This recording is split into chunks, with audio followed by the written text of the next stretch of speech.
Buonasera e ben ritrovati con una nuova edizione del TG Flash. Si sfiora la tragedia da Cicatena dove un giovane è rimasto schiacciato sotto un furgone mentre stava cambiando la ruota. È stato trasportato nei soccorsi all'ospedale Cannizzare e secondo i primi accertamenti sarebbe in gravi condizioni.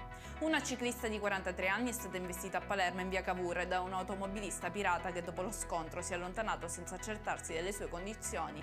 La donna è stata ricoverata e sono in corso le indagini per individuare il colpevole. Storia lieto fine ad Agrigento dove un agente della polizia ferroviaria libero dal servizio ha salvato 4 bambini e il loro cane da un incendio scoppiato all'interno di un'abitazione. Ad allertare la gente è stato l'intenso fumo e le urla dei piccoli.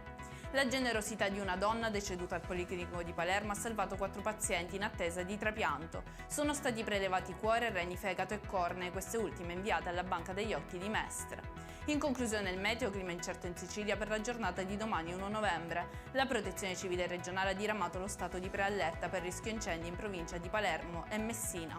Per tutti gli approfondimenti di queste notizie potete consultare il nostro sito www.newsicilia.it. Arrivederci.